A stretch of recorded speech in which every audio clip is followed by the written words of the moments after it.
Hello everyone, I am AMG.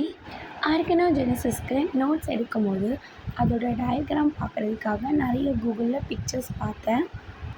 நிறைய பேர் இன்னோவேட்டிவாக நிறைய மாடலில் பிக்சர்ஸ் பண்ணியிருந்தாங்க. எனக்கு அதிகமாக அதெல்லாம் சாட்டிஸ்ஃபைட் ஆகலை. ஸோ நம்மளே க்ரியேட் பண்ணலாம் அப்படின்னு திங்க் பண்ணேன். இப்போது அந்த பிக்சரில் பார்த்துருக்கிற இது நல்லாயிருக்கு, இதை வச்சே நம்ம ஒரு இன்ஸ்பிரேஷன் பண்ணி ஒரு பிக்சர் ரெடி பண்ணலாம் அப்படின்னு அந்த பிக்சரை டவுன்லோட் பண்ணியாச்சு. எந்தெந்த பிக்சர்ஸ் பிடிச்சிருக்கோ அதெல்லாமே டவுன்லோட் பண்ணி அது ஒரு இன்ஸ்பிரேஷனாக வச்சு தான் நான் பண்ண போகிறேன். இதோட அவுட்புட் எப்படி இருக்குன்னு கமெண்ட்டில் சொல்லுங்கள்.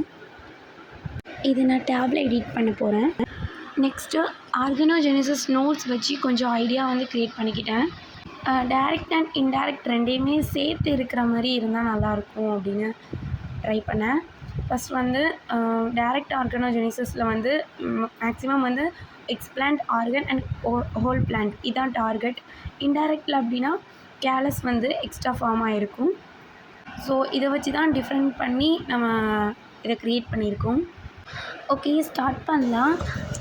இதுக்காக நான் கூகுளில் ஒரு ப்ளெயினான ஒயிட் இமேஜ் டவுன்லோட் பண்ணிவிட்டு தென் எனக்கு தேவையான இமேஜெல்லாம் நான் ஸ்டிக்கர் ஃபார்மில் மாற்றிக்கிட்டேன். ஸோ அதுக்கப்புறம் கேலரியில் போய் எடிட் பண்ண ரொம்பவே ஈஸியாக இருந்துச்சு.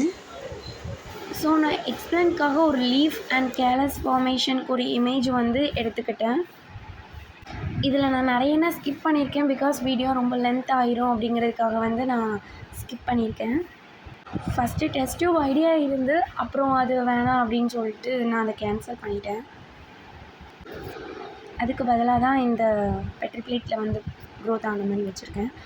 ஸ்டிக்கரும் ஒரு இமேஜில் இருந்து அதை நான் ஸ்டிக்கராக கன்வெர்ட் பண்ணேன். ஸோ மெனி ட்ரைஸ்க்கு அப்புறம் தான் நான் அதை கொஞ்சம் ஒழுங்காக க்ராப் பண்ணி நான் இந்த மாதிரி பண்ணேன். தென் ஒவ்வொரு பிக்சருக்கும் நேம் கொடுத்தாச்சு.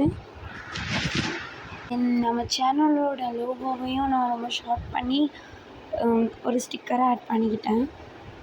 இன்டைரக்ட் ஆர்கனோஜெனசிஸ் ரெடி பண்ணியாச்சு. இப்போ டைரக்ட் ஆர்கனோஜெனசிஸ் தான் ரெடி பண்ணிகிட்ருக்கோம். பிக்சர்ஸ் எல்லாமே அதே மாதிரி தான் ஸ்டிக்கர்ஸாக கன்வெர்ட் பண்ணி ஆட் பண்ணியாச்சு. பட் என்ன அப்படின்னா கேலஸ் ஃபார்மேஷனை மட்டும் அவாய்ட் பண்ணிவிட்டு மீதி எல்லாமே நம்ம ஜாயின் பண்ணிடலாம். இவ்வளோ தான். இது ரொம்ப சிம்பிளாக இருந்துச்சு. நான் ஆல்ரெடி இது ஒரு டைம் பண்ணியிருக்கேன். ஸோ இது நான் பண்ண செகண்ட் டைம். ஃபைனலி பண்ணியாச்சு. ஒரு லோகோ மட்டும் அவாய்ட் பண்ணியிருக்கலாம். இப்போ அவாய்ட் பண்ணி இதான் ஃபைனலாக நான் பண்ணது.